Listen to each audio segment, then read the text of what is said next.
inside the inside of lockdown America. When one considers the social implications of COVID-19's rampage throughout America, one must recognize that its greatest impact was upon perhaps 80% of America, those who were in what is now called lockdown, unable to leave their homes except to shop for food, or, if an essential worker, to work.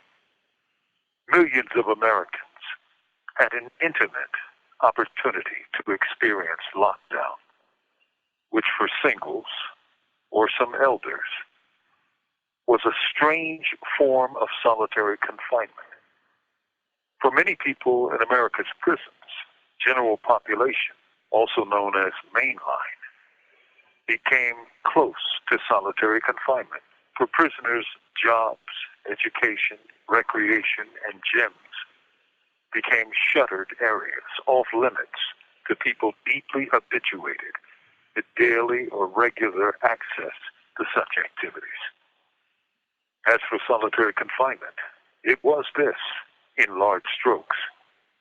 But here was solitary with a difference. The difference? This kind of solitary had no release date. Therefore, many prisoners are still in this form of solitary with no cutoff date to date. For how long would COVID-19 reign over the land? No one knows. The idea that some prison official will, anytime soon, yell all clear is laughable. The nation may see 200,000 deaths in the next few weeks, and perhaps over 6 million cases. So, the coronavirus is alive and well in America and in the nation's prisons. When COVID-19 first struck, activists believed it heralded a time of mass releases to rival mass incarceration. It seems they underestimated the state's addiction to prisons as a political staple, not to mention an economic mainstay. What this really means, however, is that many prisons have become more than solitary confinement units. They have become, in the time of COVID, new death rows.